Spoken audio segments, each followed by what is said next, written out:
Hey everybody, Ragnamune here, welcoming you back to more Let's Play Epic Battle Fantasy IV. I apologize for the long wait of almost a month, but some things have been happening to me. Very serious things that I must talk about. And that I will, because if this is a post-commentary part, what the hell else am I going to talk about? So, first and foremost, if you'll notice, between the last Let's Play I did and the current Let's Play I'm doing now, you will notice that there was almost an 8-month time gap, and that coincided with me finishing off college and trying to find myself a job. I had found that job, thank God, but then something else decides to hit me in the ass. Quite literally. So how can I put this? A couple of things. First off, I have a right pinched sciatic nerve now. And it really fucking hurts, my friends. It really hurts. For those of you that don't know what the sciatic nerve is, it is a nerve it is the nerves in your body that run from the top of your lower back all the way down back behind your legs. And when they're pinched, it's like the flow of the liquids that are inside those nerves, aka the blood. It causes irritation and numbness, and if it's for prolonged periods of time, pain. Lots and lots of leg pain. Now, it's only happening to my right leg. My left leg feels like a champion. Like, I can do stuff on that leg. But because you can't live on one leg unless you're a god or have a robot leg, my right leg just hurts like hell. After 2 months, starting in April of having this, I finally managed to get in to see a doctor. By that I mean I finally was able to book an appointment. Freaking busy doctor's offices. And, well, they've got me on medications. I'm going to be going to physical therapy here after I get some x-rays done. And I'm really hoping that soon enough I can work this nerve of mine out, because, well, first off, and at the time of this recording, 4th of July is coming up, and I love walking around town. If I'm going to be bedridden to the point where I can't enjoy my 4th of July, this is going to be the worst 4th of July I've ever had. I do not want to be bedridden. I want to be out there. I want to be out mingling with the crowd, seeing what all there is to be seen and whatnot. Of course, that's not going to happen. But in any case, you got to make do with what you got. Second reason it's been taking me a little while to get these out once again is a thunderstorm had hit my house, and unfortunately for me, it fried my modem. After 4 years of having that nice, reliable, very awesome, very beautiful modem of mine, my Windstream modem is now kaput. No longer ready, no longer able to turn on, no longer able to catch that signal that runs through our house. So I was internetless for a good week and a half to 2 weeks. And third, I moved around my room. Wouldn't you know that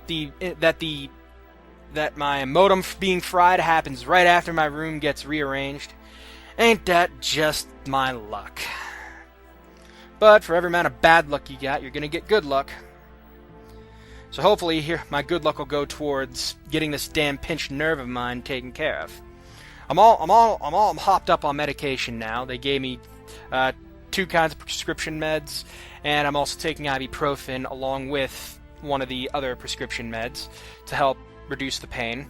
And just because the pain is reduced doesn't mean I'm walking fit. My right leg is weak as hell right now. I struggle to get up and walk. It is horrible. But you have to make do with what you got. So hopefully this will all work out. I'll be able to be up, fighting fit, ready to get back out there and, get on a nice daily exercise routine, because I gotta get into shape. Otherwise I'm not gonna be able to help my boss. But in any case, while we're talking all these monsters, I'm not looking at the footage because for some odd reason the raw footage itself refuses to play back successfully. So I decided that instead of playing back the footage and hoping something good will come of it, I've decided to just speed it all up. Let it build the preview inside of my video editing software, and just roll with it. But in any case, what have I been doing? What was I able to do for a month of not having internet? Not a month, a week and a half or so of not having internet. Well, I actually have my game consoles. I have PS1, PS2, homebrewed Wii so that I have it set up for many emulations. What else? I have Xbox 360 and a Wii U.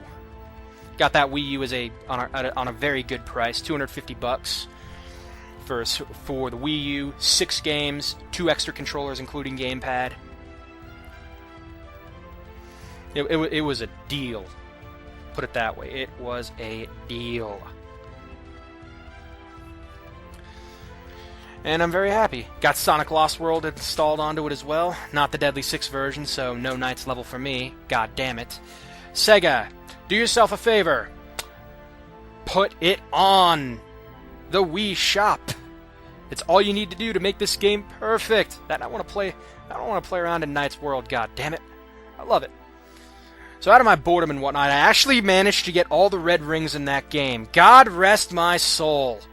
I was so bored, I managed to get all the red rings in Sonic Lost World. And if you've watched Johnny's review, the red rings do only one thing. Grant Supersonic. And I'll tell you right now, it might not be worth it to go after the red rings if you don't care about Supersonic, but I cared. I wanted Supersonic. I wanted to see how he plays. It's pretty good. He controls better. Slightly faster. And the spin dash button pretty much becomes a boost button, so it kind of harkens back to the Sonic Unleashed days. Kind of, but it's not even close. Because you don't have like a boost meter or something. But you get my drift. It's still cool. I did it. I have bragging rights, goddammit. But I'll never do it again. Another thing, I booted up my Xbox, and I got very into games like Puzzle Quest. Yeah, Puzzle Quest of all games, really? It's a pretty cool game.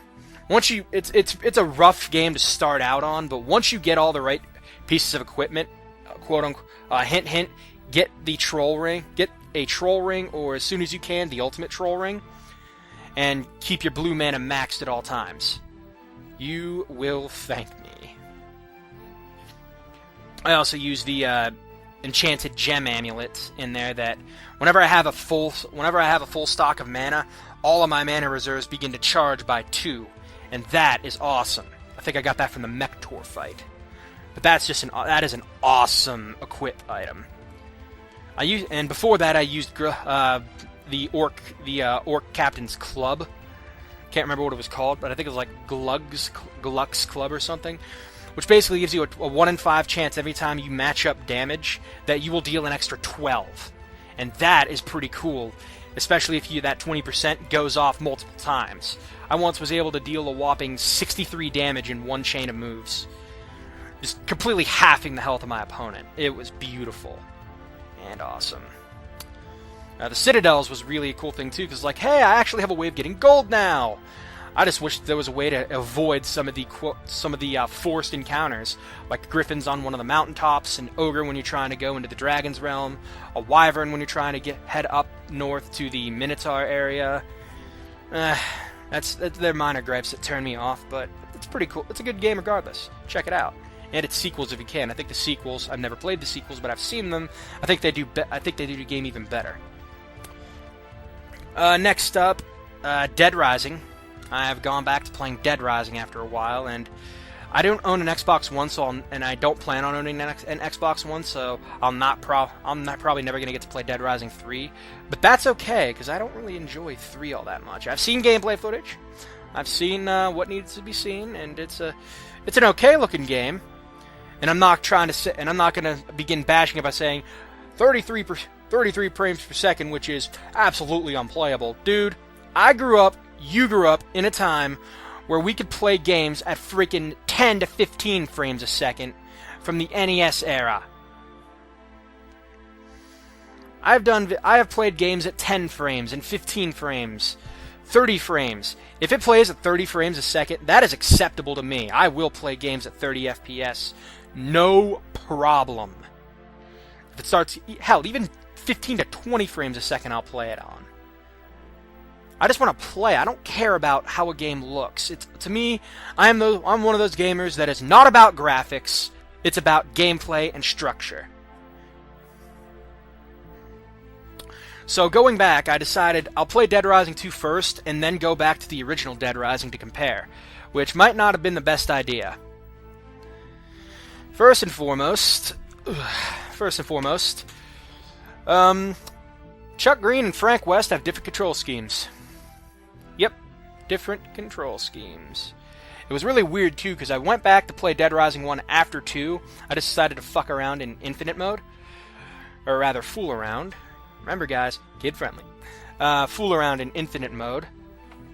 And, I wanted to aim using the left trigger, but the right trigger is how we aim, and that just threw me off completely. I did not like that one bit. Not one bit. I managed, though. I managed to last for around, I think, 20 hours before they finally did me in. I'm probably never going to get the 7-day survivor achievement on there. I could care less if I do. I just wanted to have fun with it. But, well, think about it. If an hour in that game is 2 hours of real-life time, that means you need to keep your Xbox on. And you have to stay active for roughly 14 hours. If you're going for that achievement and you know exactly what needs to be done to get said achievement, you better have nothing else to do that day. It is bad. But it's also like a structural sandbox mode. Not a true sandbox mode like they did in Off the Record, but it's there nonetheless, so I figure I'll fool around in there a bit. I also went after going back to Dead Rising 1, realized one thing. I don't know if it's me or because Frank moves a lot faster than Chuck from 1 to 2, but the Willamette Parkview Mall is really freaking small. And I mean really small. I recall running back and forth. Like, I did laps around that building trying to find, should we say, psychopaths/survivors or people to fight so I could keep the food supply up. And I gotta tell you, it was horrible. That and the fact that Sean's Food Market, you know, Sean, this is my store!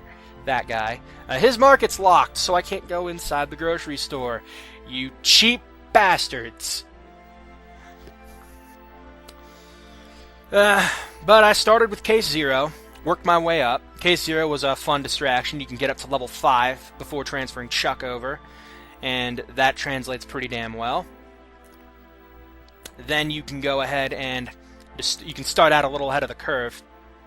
And if you need extra money, I always restarted my story and didn't skip the Terror is Reality event. Because this way, every time you restart the story, you get that guaranteed $10,000. And I do that until I roughly had 100,000. Then the first thing that I did, I decided to ignore the case files completely, because what did I want to do? I wanted to go after the Knight Armor. God help me. I went after the Knight Armor. And I think in order to get the full set, you have to complete overtime mode. I did. I had the Knight Armor, Knight Boots. I bought those fucking boots for 1.6 mil. Found both bargaining mags. Those help. Got the beard inside one of the store's hidden repositories.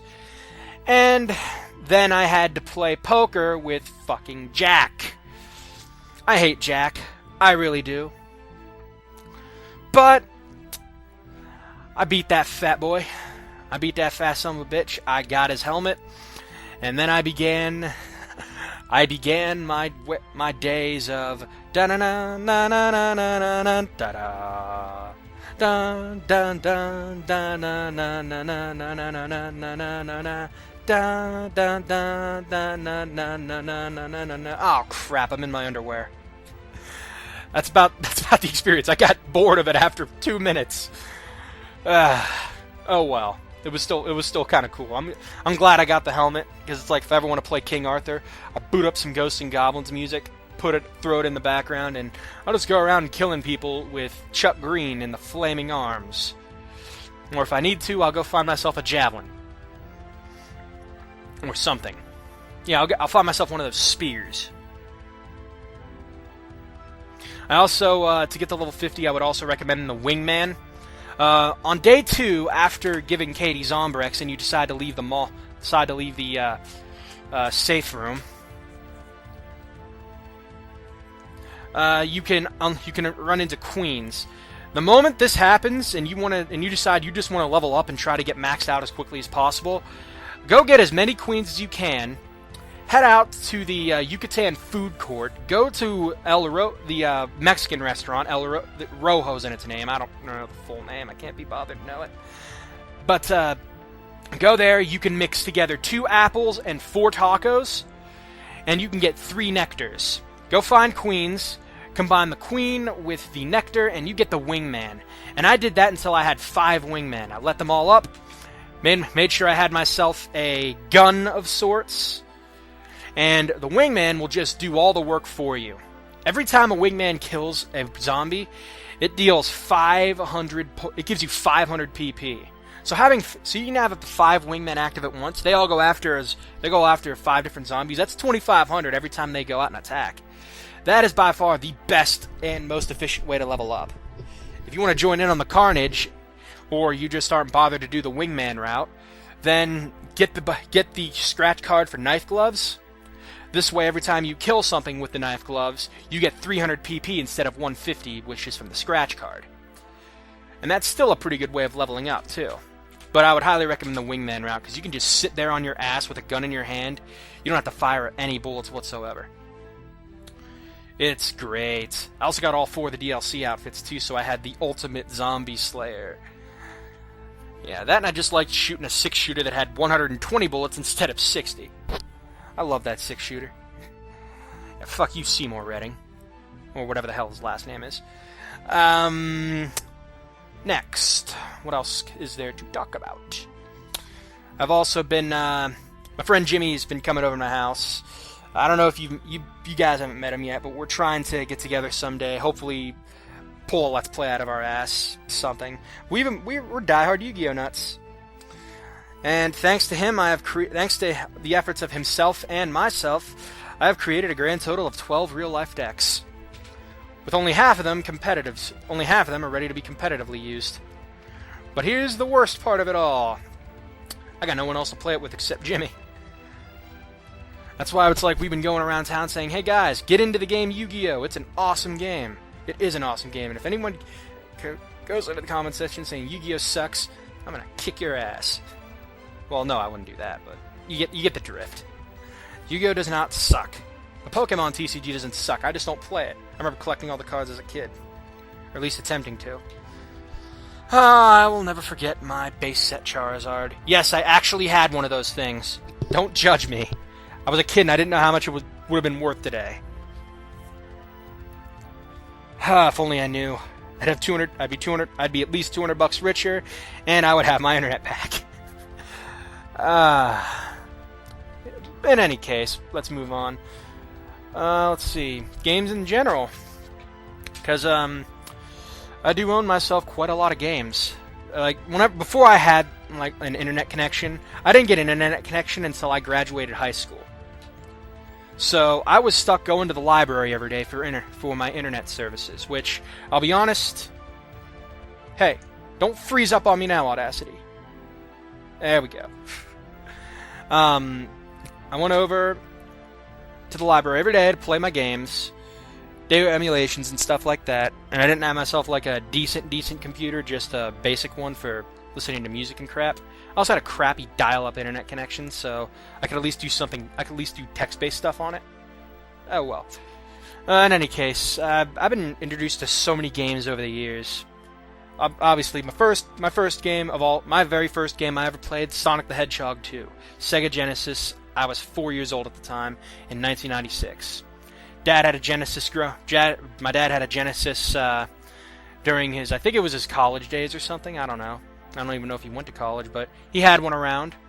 He liked it, and I liked it.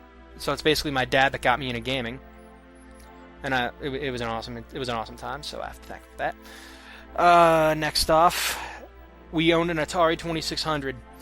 Wood grain finish. It does not get any more retro than that, people. I had games like I had one of the Sword Quest games. After the contest was over, obviously. Let's see. Pac-Man. Not Mario Brothers. I didn't have a paddle controller, so most of my games were pretty limited.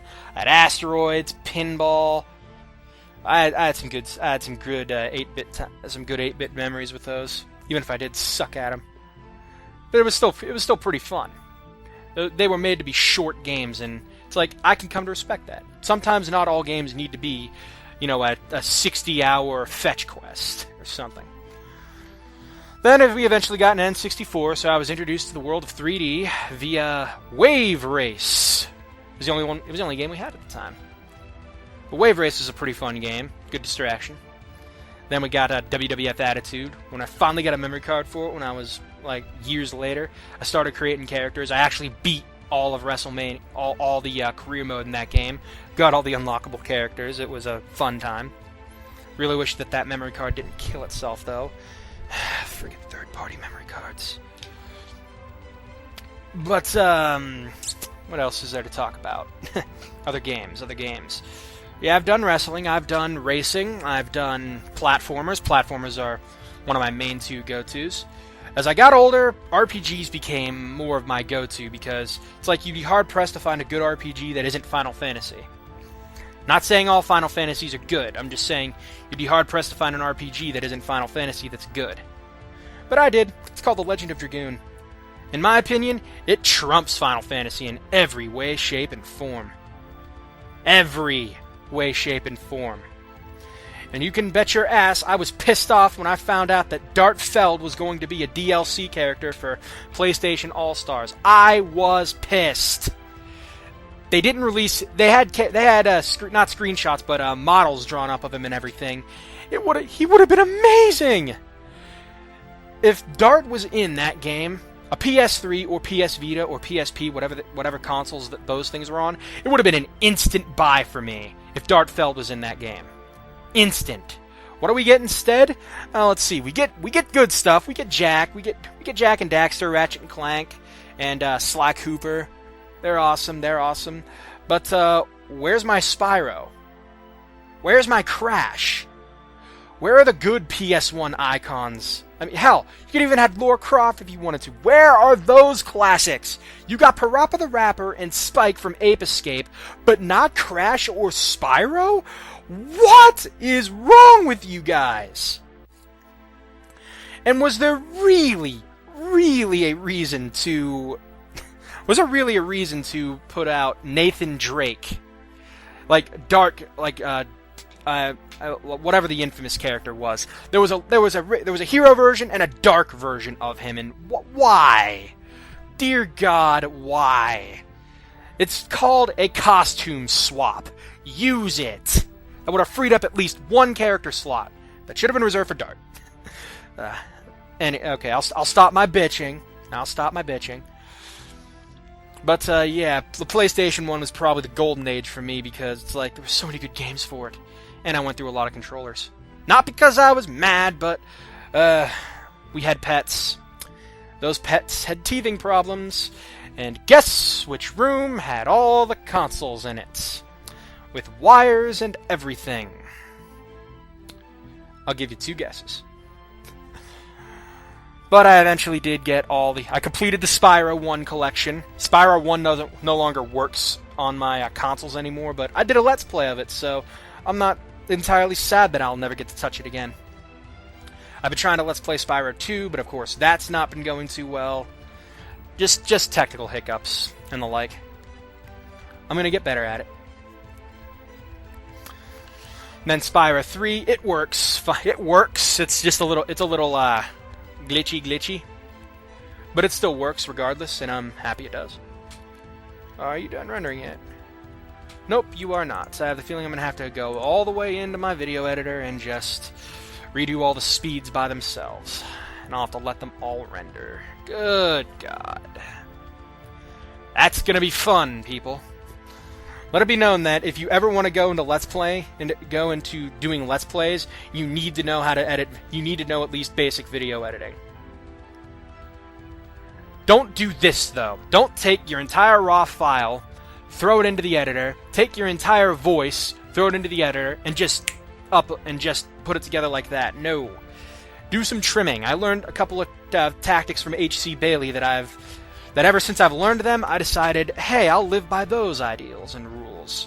First and foremost, make sure, for the love of God, you leave some slack. Leave about a good 5-10 seconds of slack at the beginning and the end of your video. This way you know when the video truly begins, this way you know when the video truly begins and you're able to match up your voice to the audio. It helps a lot. Very much so. Next up, don't be afraid to cut out don't be afraid to do some cuts. Now, I haven't done many cuts, but I've done cuts regardless. I have a hard time cutting out the random battles in an RPG, as evidenced with EBF4, but I want to show off all the formations, so I have an excuse. That and they're not exactly randomized. But if you're going to do an RPG like, say, Final Fantasy 1 or Final Fantasy 7 or anything popular like that is like an RPG or something, and you know you're going to get into a lot of random battles, for the love of God, cut them out. Unless you're live streaming, obviously, but cut them out. Nobody wants to sit through, let's say that your basic part of Final Fantasy 7 would be 30 minutes. And at least half of the time, you're just traversing the world map, going through dungeons, trying to get treasure. At least half of that time is random battles. You have a set schedule. You want to cover this entire dungeon. Now, it's okay to keep in a few battles if you're showing off enemies and whatnot, but if it's going to be like a repeat encounter, then do yourself a favor and cut them out. It trims the fat of the things that people don't want to see over and over again, and makes it so that it's a lot easier to go by. Now, if I ever let's play a game called The Legend of Dragoon, I have the emulator to do it. I own 2 copies of the damn game, so don't tell me I'm not allowed to do that game. And it's my favorite RPG of all time. I want to do it so bad. The only reason I haven't, it's going to take that will probably be my longest Let's Play ever, if I decide to go through with it. I'm going to be a crazy bastard. I'm going to make sure that it's done with, I'm going to make sure it's at its best quality. I'm going to make sure that I go above and beyond. If I had a POG or a DVD recorder, I'd be doing it DVD-wise and just doing post-commentary. With doing the cuts, obviously, of battles that we don't need to see. Of course, I'll grind, too. But yeah, I'm not going to stop about The Legend of Dragoon, I'm not going to stop about The Legend of Dragoon, goddammit. There we go. Dragoon, goddammit. Blah.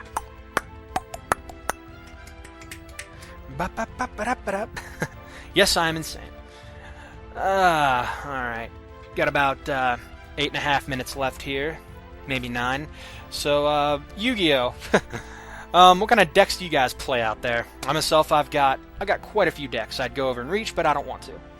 Off the top of my head, I know I have Junk Synchro, Cyber Dragons, which I call Cyber Style, Revival Kings, which is the Fire King deck, but I focus on the effects of they keep themselves alive from the grave when they're destroyed by card effects, and I love abusing it so. You can make a loop. It's a lot harder to stop now that Reborn's banned too. That's one of the pluses of Reborn getting banned. But one of the Fire King loops, it's a lot harder to stop now because all you have to do is get a Garnix on your field, have a Garnix in your grave, find a way to destroy and revive the other, like with Circle of the Fire Kings. Destroy the one on the field, bring the one from the grave, standby phase, hey, guess who comes back? Hey, guess what happens? He blows up the other Garnix. Turn after that, the other Garnix that was just blown up comes back, and it blows up the other Garnix. They keep killing each other. Hence why the Fire Kings are like Phoenixes. Speaking of Phoenix, there's a good splash card in there, is a Sacred Phoenix of Nephthys. And it's a good card because it only comes back during your main phase, and when it does come back, it destroys every single spell and trap on the field. So it's basically revives itself, Heavy Storm. And the way I've seen it happen too, since I own Millennium Duels, I got Millennium Duels as well, so I've seen how the loop actually works. Garnix will go first, blowing up the other Garnix. And then Sacred Phoenix will come, blowing up another Garnix. And then if Sacred Phoenix is thrown into the mix, it comes back after the destruction has happened, and then blows up all the spells and traps. And then the other Garnix comes back on the standby phase of your opponent's turn, blows up your bird and the first and the other Garnix, puts both of those into the grave, ready to go next turn. So basically, if you can keep that going, your opponent ain't gonna do shit. It's easy to stop, obviously, stuff like Skill Drain, or the Axe of Fools! Well, not the Axe of Fools, but yeah, like Skill Drain, anything that stops it. Necro Valley does not stop Sacred Phoenix or Garnix. I'm going to point that out right now. Why doesn't it stop it? Necro Valley is making sure that that your cards can't be removed from the graveyard. It makes sure that the cards can't be special summoned from the graveyard. Hey, the effects target themselves, idiots. You can't stop Plague Spreader. You can stop Malicious, but not Plague Spreader. You could stop you could stop other cards from dragging cards from the grave. Like, for example, Crane would drag a level 3 out of the grave. That Necro Valley stops. But if an effect targets itself, cards that resolve in the graveyard, then it can't be stopped. So fuck you, Necro Valley. Why the hell is that archetype still good? It's so old. Everybody hates Necro Valley, though, when it happens. Friggin' Gravekeepers. That's a lot of fun. Other decks I have, I got Black Wings, but I don't have any Vayus. I want Vayu, damn it! And the card shop that was in town moved away from us, so I got no way of seeing if I can ever get a Vayu again. If anyone finds a Vayu, let me know. I want my precious Vayu. I only need 2. I don't want 3, I just need 2. Let's see, I've also got an Elemental Hero deck with Stratos, yes. Free Stratos 2014! Because, god damn it, I want my Stratos back. Seriously, what is Stratos doing? Like, what is he doing that warrants a ban? What, mind you? Let's look at another monster that has a similar effect. What was her name? Madolche Mageline. There you go. Madolche Mageline. Mageline, when it's normal summoned, gets to add a Madolche monster from the deck to the hand. Hey, guess who can do that too? Stratos. When Madolche Messengelato is special summoned when there's a beast type on the field, you can add a spell or trap from the deck to the hand. Hey, guess who can do that but with monsters? Stratos. And he's only at 1. Yeah, we have E-Call, and I'm guessing that's why they put E-Call back at 3 and banned Stratos. Because E-Call does the exact same thing Stratos normally does, but it doesn't give you monster advantage. Another card I'd like to see come back out of being limited or something, would be, we finally got Magician of Faith out, thank God. I can recycle my Dark Holes now. Oh, people are mad when I do that. Yes, I'm a noob. But I'm proud. I'm proud. And we can recycle we can recycle our spells. One I want to see come back from being limited, Thunder King Ryo. Have you guys ever heard of the term anti-meta? I hope so, because Ryo, back in his day, was complete anti-meta. Neither player can add cards from the deck to the hand except by drawing, and if a monster would be special summoned, you can tribute Ryo to negate the special summon and destroy it. A great stopper. And he's at 1900 attack, so he's a nice beat stick too. You play. Does your deck also run Luminous Spark? Boosts his attack 2400. He is a house. Another deck that I wanted to play that I don't own on the cards IRL, but I've been playing it just a little bit in like traditional. In the traditionals of Dueling Network or traditionals of DevPro or something. I call it Earth Beatdown. Not Skill Drain Earths, that's a different deck, but Earth Beatdown. Normal Earth monsters powered up with and some Chainsaw Insects, powered up with the likes of Axe of Despair and Gaia Power. Let me tell you this. In Yu-Gi-Oh! Tag Force 2, there is an optional duel where you have to fight two evil women that run Gaia Power and Chainsaw Insect. Chainsaw Insect is a level 4 monster with 2400 attack. With Gaia Power out, it's at 29. And if you have Skill Drain active on your field, then Chainsaw Insect's opponent gets to draw a card effect is negated. Or the Axe of Fools, which at the cost of 500 life points during your standby phase, boosts it by 1,000 and negates its effect. So right there, 2 to 3 cards, you have a 3,900 beater. On the field, no repercussions. With just a couple of cards. That's ridiculous. It's awesome. Easily stopped, but it's ridiculous. I have a couple other decks too, but I'm not going to have enough time to go over them. But, yeah, in short, and now that all that's talking's been out of the way, and I have to figure out a way to talk for a good... It's hard to talk for a half hour when you're doing videos, because it's like, you run out of things to talk about. But, hopefully, we'll get my internet back, and I'll be able to get this part up soon. Soon, I hope. And I am really looking forward to just getting back into the swing of things, of everything. Let's Plays, having my nerves stopped, and just, you know, playing whatever games I can, trying to have a good time, because that's all I ever ask in the world. And one more thing before I decide to end it off. If anyone ever wanted to know, what do you do Let's Plays for if you want to be a Let's Player? Are you looking for fame, glory? Are you trying to make money? Because as popular Let's Players like Chugga Conroy, the Super Gaming Brothers, and Nintendo Capri Sun, etc., they do this and they're able to make money off of this, like good money, living money. But I don't want to do it for money. I might be monetized, but I might monetize my vids, but I don't do it for money. I do it because I love this. It's a nice little hobby. It's not gonna really affect anything, really. But in any case, that's gonna do it for now. I will join you back with live commentary on the next part. And if memory serves, I've probably gotten a guest along. It's been a while. But if there's a guest along with me in the next part, then you'll know him. You'll know him, people. Till then, this is Ragnamune signing out. You guys have a great night. Thank you for watching, and take care.